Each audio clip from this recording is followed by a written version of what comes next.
My daughter's new teacher called me by my childhood nickname the first time we met. I stopped walking.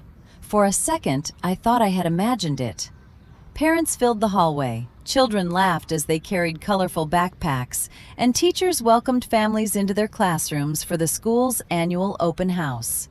Everything around me felt completely normal. Then I heard her say it again. "Welcome, Lainey." I slowly turned toward her. She smiled warmly, as if she had known me for years.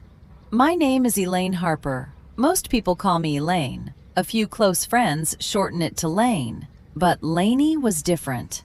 That nickname belonged to another life. Only my parents and my older brother had ever called me that. After our house burned down when I was 9 years old, no one used it again, not even my family." My daughter tugged gently on my sleeve. "Mom, aren't we going inside?" I looked back at the teacher. Her name tag read Rebecca Vale. She looked to be in her early 40s, with neatly tied blonde hair and calm blue eyes. She seemed like the kind of teacher every parent hoped their child would have. Emma had been talking about her all week. "She's really nice. She remembers everyone's favorite books. She even knows when someone is having a bad day." Until that evening, I had never seen her before. Yet somehow, she knew the one name I had spent 20 years trying to forget. I forced a smile and walked into the classroom. Emma happily showed me her desk while the other parents admired artwork hanging on the walls. I waited until Emma joined a group of classmates near the reading corner. Then I quietly approached Ms. Vale. "Can I ask you something?" "Of course." "How did you know my nickname?" For the first time since I arrived, her smile disappeared. "I'm sorry?" "You called me Lainey." She looked genuinely surprised. "Oh, I must have mixed you up with someone else." I shook my head. "No, you didn't." She hesitated. "It was probably just a mistake." "It can't be." I kept my voice calm. "That nickname was never written on school records. It's not on social media, and my daughter has never heard anyone call me that." Rebecca didn't answer immediately. Instead, she glanced toward the classroom door. It almost looked as if she wanted to make sure no one else was listening. Finally, she smiled again. "I'm sorry if I upset you." Then she gently changed the subject. "Emma is doing wonderfully in class. She's one of the strongest readers I've had this year." The conversation was over, or at least, she wanted it to be. But I couldn't stop thinking about what had happened. On the drive home, Emma noticed I was unusually quiet. "Mom? You don't like my teacher?" "I never said that." "You kept looking at her." I smiled. "I was just thinking." "About what?" "About something she said." Emma leaned back in her seat. "She's really smart." "So you've told me." Emma laughed. "She even guessed my favorite color." "What is your favorite color?" "Blue." I smiled. "Half the kids in your class probably like blue." Emma shook her head. "No, she guessed before I told her." I didn't know why, but that small detail made me uncomfortable. That night, after Emma fell asleep, I opened my laptop and searched for Rebecca Vale. I found her profile on the school's website. She had taught elementary school for more than 12 years. Before moving to our town, she had worked in Ohio and Pennsylvania. Nothing connected her to the small town where I grew up. Nothing connected her to my family. Nothing explained how she knew my nickname. Around 11 o'clock, I called my older brother. Daniel answered almost immediately. "Everything okay?" "I met Emma's new teacher tonight." "How'd it go?" "She called me Lainey." Silence. I looked at the phone to make sure the call hadn't dropped. "Daniel?" "I'm here." His voice sounded different now, more cautious. "Did you tell her that nickname?" "No." "Did Dad?" "He hasn't left the nursing home in months." Daniel sighed. "Then maybe it was just a coincidence." "You don't believe that." Another long silence followed. Finally, he said something that made my stomach tighten. "Elaine, some things are better left in the past." I frowned. "You're talking about the fire." "I'm talking about everything that happened before it." Before I could ask another question, he ended the call. I stared at the phone for several seconds. Daniel had never hung up on me before. The next morning, Emma came downstairs carrying her backpack with both hands. She looked nervous. "What happened?" "My teacher gave me something." She carefully reached into the front pocket and pulled out a sealed cream-colored envelope. "My teacher said I had to give this to you before school." My name was written neatly across the front, Elaine Margaret Harper. I had never told Rebecca my middle name. I slowly opened the envelope. Inside was a single photograph. The moment I saw it, my entire body went cold. It showed a little girl standing in front of a white farmhouse. She wore red sneakers, denim overalls, and held a stuffed rabbit under one arm. I recognized the clothes immediately. The little girl was me. Behind me stood the house where I had grown up, the same house that burned to the ground 20 years earlier. I turned the photograph over. Someone had written yesterday's date across the back in fresh black ink. There was one more sentence beneath it. "Some memories never burn." I looked back at the photograph. That's when I noticed something I had missed the first time. In the upstairs bedroom window, a little girl was watching me from behind the curtains. She looked exactly like my daughter. The photograph stayed in my hands long after Emma had left for school. I examined every inch of it, hoping to find some sign that it had been edited. The edges were worn, the colors had faded naturally, and the paper felt like an old print that had been stored for years. There was nothing about it that looked fake. What frightened me wasn't the picture itself. It was the date written on the back. Someone had written yesterday's date on a photograph of a house that no longer existed. I turned it over again and read the message one more time. "Some memories never burn." Those 4 words stayed in my mind as I drove to work, but I couldn't concentrate. By lunchtime, I gave up pretending everything was normal and called the school. I asked if Rebecca Vale had a free moment. The secretary politely explained that she was teaching and wouldn't be available until the end of the day. I thanked her and hung up. Waiting another 5 hours felt impossible. Instead, I drove to the one place I had avoided for 2 decades, the old Harper property. The farmhouse had burned down when I was 9, and the land had been left untouched ever since. Nature had slowly reclaimed everything. Tall grass covered the yard, and only a cracked stone walkway remained where the front porch had once stood. I parked beside the road and stood in silence. The place felt smaller than I remembered. As children, everything seems larger. The trees seem taller. The rooms seem endless. Time changes that. I walked toward the center of the property until I reached what had once been our living room. There was nothing left except scattered bricks and the old oak tree that somehow survived the fire. I closed my eyes and tried to remember.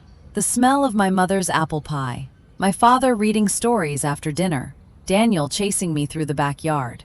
The memories came back clearly, almost too clearly. Then I heard footsteps behind me. I turned quickly. An elderly man wearing work boots stood near the fence with a bundle of tools over his shoulder. "You Elaine Harper?" he asked. I nodded. "I thought that might be you." "Do I know you?" "My name's Walter Jensen. I owned the farm next door." The name sounded familiar. "You used to give us fresh corn every summer." He smiled. "And your mother always sent me home with peach cobbler." For a few minutes we talked about old neighbors and families who had long since moved away. Then I showed him the photograph. His smile disappeared. "Where did you get this?" "It was delivered to me this morning." Walter studied the picture carefully before looking back at the empty field. "I haven't seen this photograph in years." My heart skipped. "You've seen it before?" He nodded slowly. "Your father carried it in his wallet after the fire." I stared at him. "My father?" "He showed it to anyone who thought they might have seen your little sister." I felt the ground shift beneath me. "My... what?" Walter looked at me with genuine confusion. "Your little sister." "I don't have a sister." His expression changed immediately. He realized he had said something he wasn't supposed to. He looked away. "I've already said too much." I stepped closer. "No, you haven't. My parents only had 2 children, me and my brother." Walter sighed heavily. "That's what everyone was told." My pulse raced. "What does that mean?" He hesitated for several seconds before answering. "The night of the fire, people believed everyone had made it out." He paused. "Then your father ran back inside." I frowned. "He told us he was trying to save family photographs." Walter slowly shook his head. That's not why he went back. A cold feeling spread through my chest. Then why? Walter looked directly into my eyes. He kept yelling one name.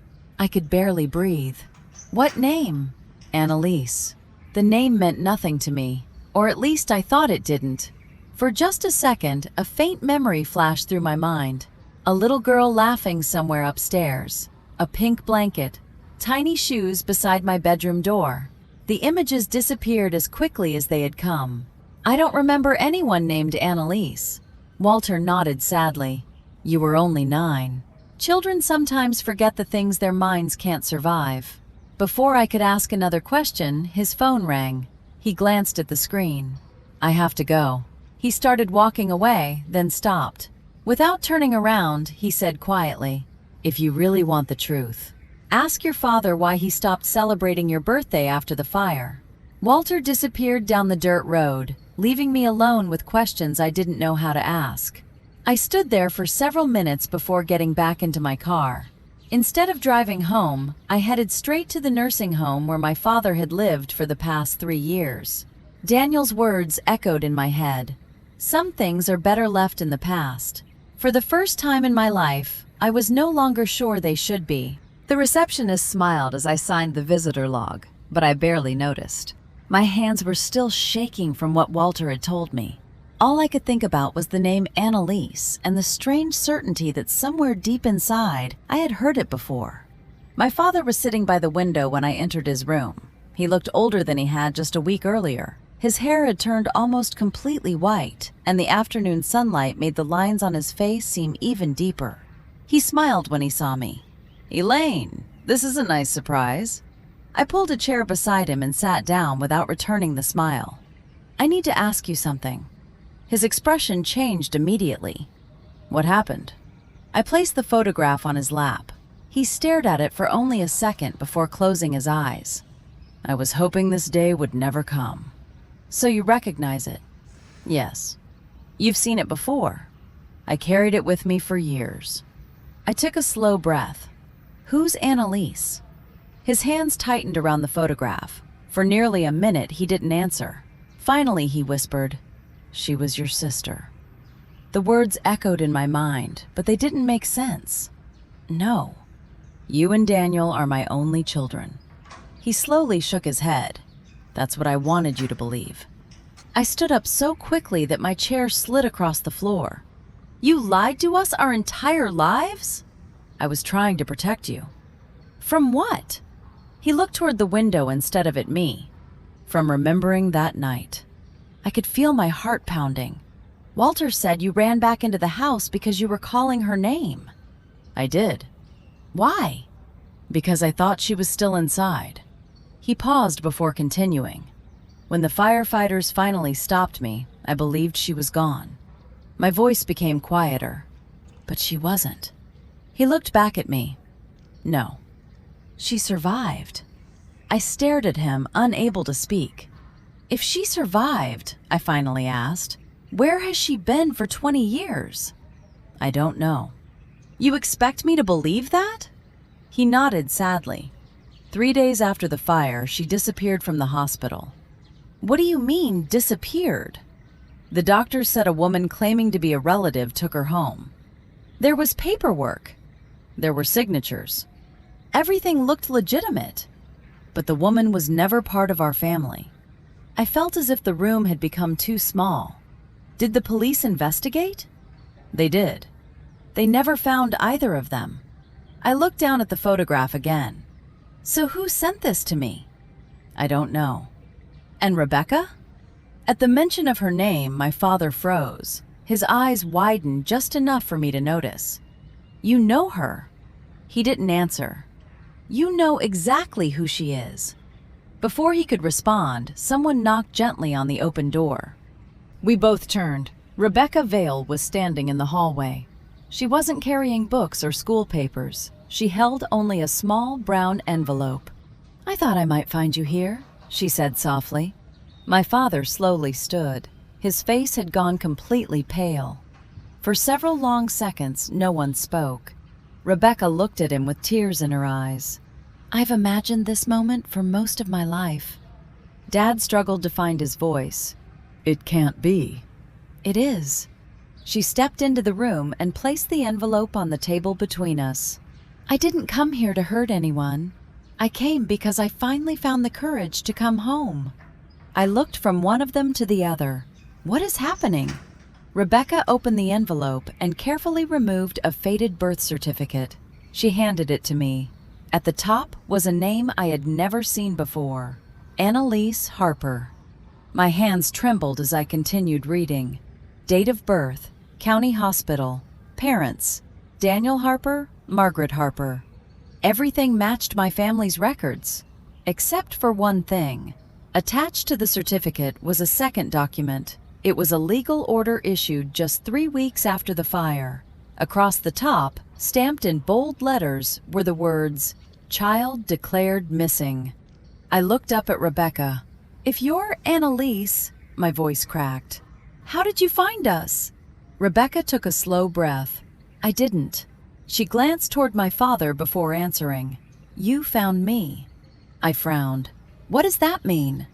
She reached into her purse one last time and removed an old-school photograph. It had been taken in my 4th grade classroom just a few months before the fire. Every child was smiling at the camera. Every child except one. Standing at the very end of the back row was a little girl with dark hair wearing a blue sweater. I looked closer. Then I noticed something impossible. The little girl wasn't a stranger. She was standing beside me. One of my arms was wrapped around her shoulders. On the back of the photograph, written in my own 9-year-old handwriting, were 6 simple words. My little sister, Annalise. Best friends forever. The memory still hadn't returned, but for the first time, I knew the truth was no longer hiding. It was waiting to be remembered. The room fell completely silent. I looked at the photograph again, then at Rebecca, then back at my father. Nothing made sense anymore. Yet every answer seemed to lead to another question. I took a slow breath. If you're really Annalise, why didn't you come back? Rebecca lowered her eyes before answering. I tried. She looked at my father. More than once. Dad slowly sat back down. I never knew. Rebecca nodded. The woman who took me changed my name. She told me my family had died in the fire and that no one wanted me anymore. I believed her because I was only 6 years old. She paused for a moment before continuing. When I turned 18, I found documents hidden in her attic. They included my original birth certificate, newspaper clippings about the fire, and an old photograph of this family. She gently touched the picture lying on the table.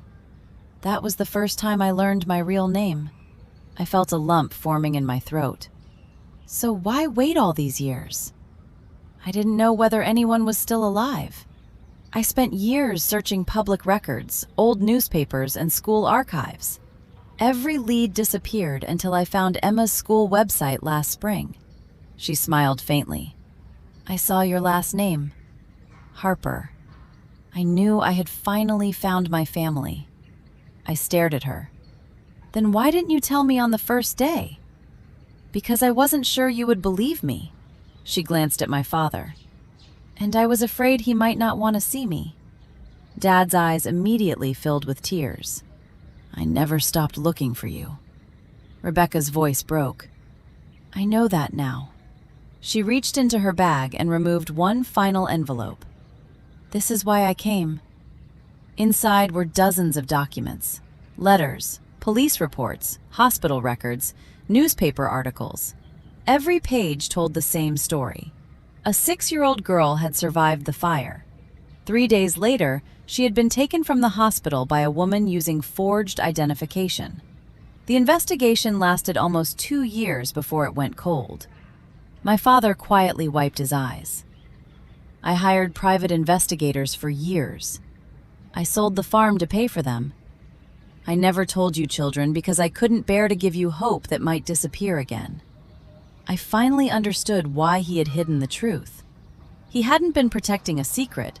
He had been protecting us from another heartbreak. I looked at Rebecca again. "Did you ever remember us?" She smiled sadly. "Not at first. I remembered pieces. The smell of apple pie. A swing hanging from a big oak tree. A little girl who always held my hand when I was scared." She looked directly at me. "I just didn't remember her name." Without thinking, I stepped forward and hugged her. For the first few seconds, neither of us spoke. Then I heard her whisper, "I never stopped wondering if my sister was still out there." My father slowly stood and wrapped both of us in his arms. For the first time in more than 20 years, our family was together again. A few weeks later, Rebecca invited us to visit the small house where she had grown up after being taken from the hospital. Most of her childhood belongings were gone. Only one box remained in the attic. Inside were dozens of drawings she had made as a little girl. Almost every picture showed the same place: a white farmhouse, a large oak tree, 2 little girls holding hands. Although she couldn't remember our names, some part of her had never forgotten home. That afternoon, we drove to the empty field where our old house once stood. The foundation was still visible beneath the grass. The old oak tree was taller now, but everything else had disappeared. Emma ran toward the tree and looked back at us. "So this is where Mom grew up?" I smiled. "It is." Rebecca walked beside me. "I've dreamed about this place my whole life. I just didn't know it was real." Emma slipped her hand into Rebecca's. "Does that mean you're my aunt?" Rebecca laughed through her tears. "Yes." Emma grinned. "I always wanted an aunt." Everyone laughed. It was the first time laughter had filled that field since the night of the fire. As the sun began to set, my father reached into his pocket and handed Rebecca a small silver key. "I've carried this with me for 20 years. She looked at it curiously. "What does it open?" "A cedar chest. It belonged to your mother. I could never bring myself to open it after the fire." The chest had been stored in a climate-controlled storage unit ever since the farmhouse was lost. The following weekend, we unlocked it together. Inside were family photographs, birthday cards, handmade Christmas ornaments, and a collection of letters my mother had written to each of her children. One envelope had never been opened. Across the front, in my mother's handwriting, were the words, "For Annalise. Open this when you're old enough to understand how deeply you are loved." Rebecca carefully unfolded the letter. She read it silently before tears began rolling down her face. Then she handed it to Dad. He couldn't finish reading, neither could I. The last line simply said, "No matter where life takes you, our family will always find its way back to one another." 20 years earlier, we thought the fire had destroyed everything. It hadn't. It had taken our home. It had scattered our family. It had stolen our memories. But it had never destroyed the love that held us together. Sometimes the greatest mystery isn't discovering what happened in the past. It's realizing that hope quietly survived while everyone believed it had disappeared. And sometimes, the photograph that changes your life isn't meant to remind you of what you lost. It's meant to lead you back to the family that never stopped waiting for you. The end.